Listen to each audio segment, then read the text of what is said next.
Blender provides a lot of information with its interface, and can be flexible enough to fit the workflow you need.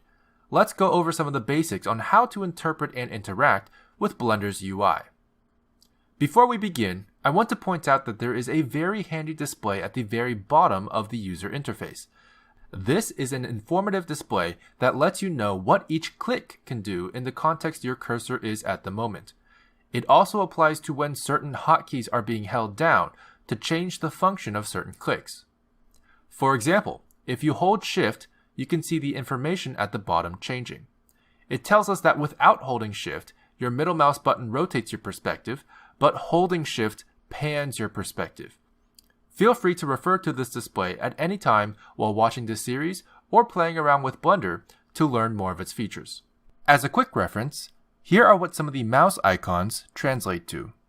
Now, the next big thing you'll notice is that each important section of the UI is separated into panels. These panels are scalable if you click and drag any of the boundaries, and they can also be whatever you'd like them to be.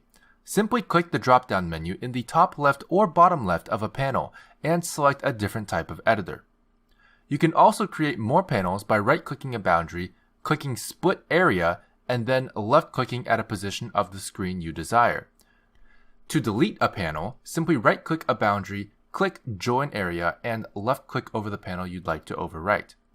Additionally, if you would ever like to maximize a panel to focus on it, simply mouse over an area and press Ctrl Space. You can also press Ctrl Space again to return. While this is extremely powerful, Blender also provides default workspaces you can choose from that set up the appropriate editors for specific workflows. You can find these workspace options in the tabs above.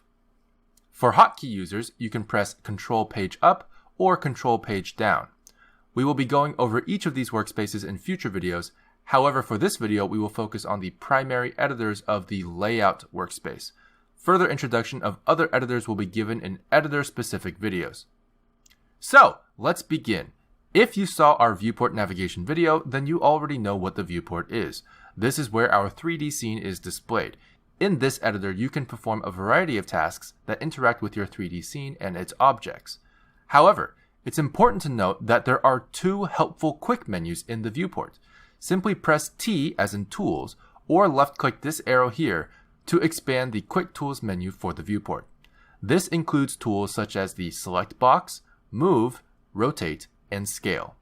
For hotkey users, keep in mind you can also use Shift Space at any time to bring up the same tools menu but labeled and at your cursor location.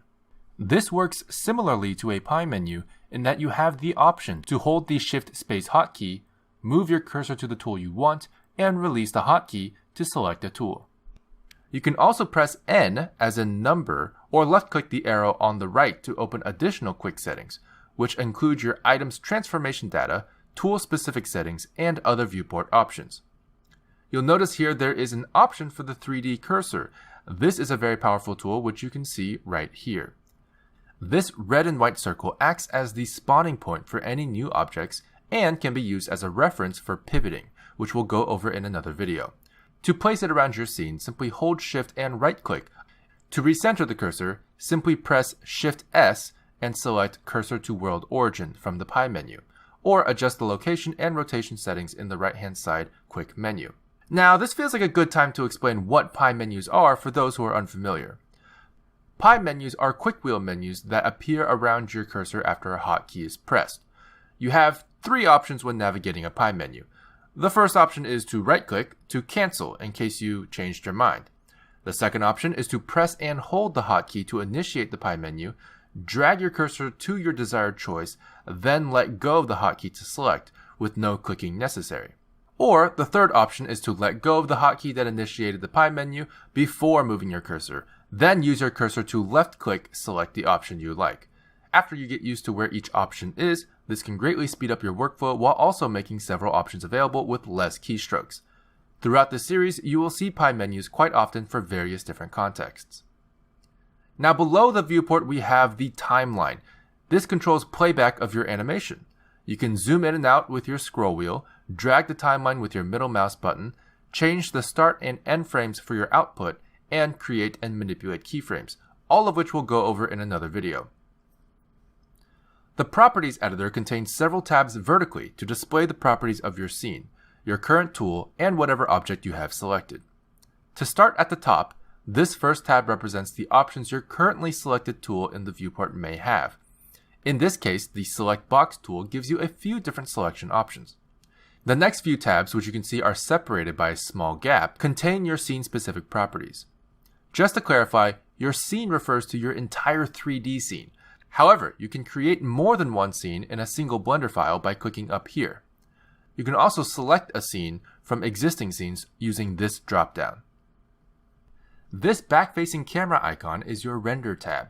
This allows you to change render engines, sampling, engine-specific properties, and other properties that affect your final image and how it's interpreted from the 3D scene. The next icon looks like a printer, and this is your Output tab.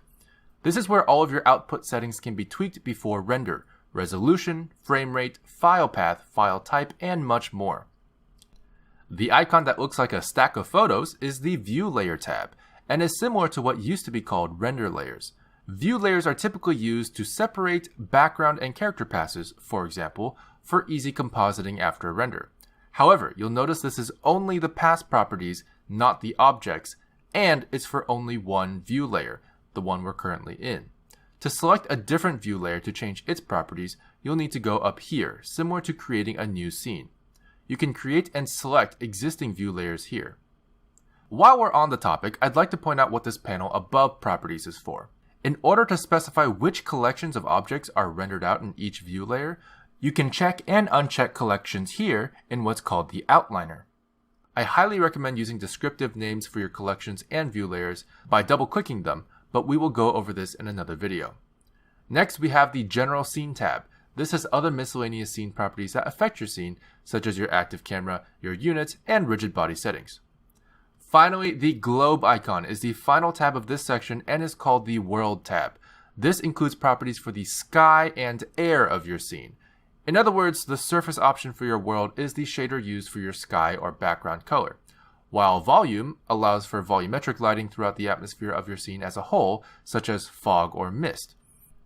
For the next section, the property tabs will be specific to the active object you have selected.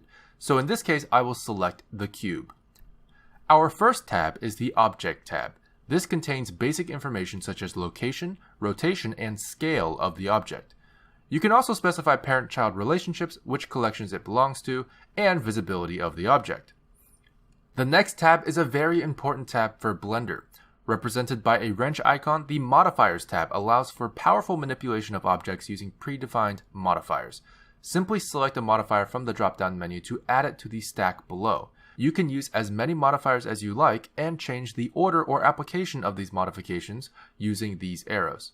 For example, the Subdivision Surface modifier and the Bevel modifier. This next tab is the Particles tab.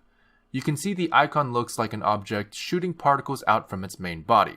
In here, you can create particle systems and add them to the object you have selected. Next is the Physics tab, which looks like an orbiting planet icon. This contains several different types of physics simulations and physics manipulators, including cloth, rigid body, smoke, fluid, collision, and force fields such as wind.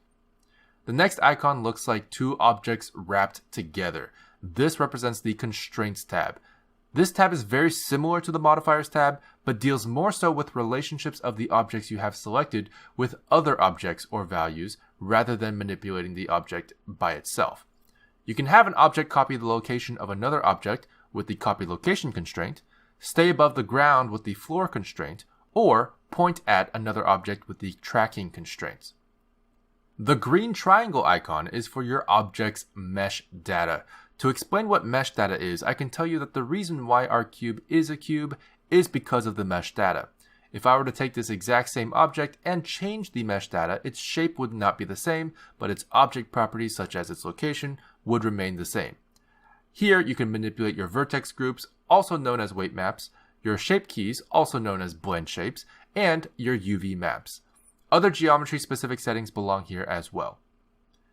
And finally, we have our Material tab. This is represented by a material sphere icon and is where you control much of how your object is shaded during render.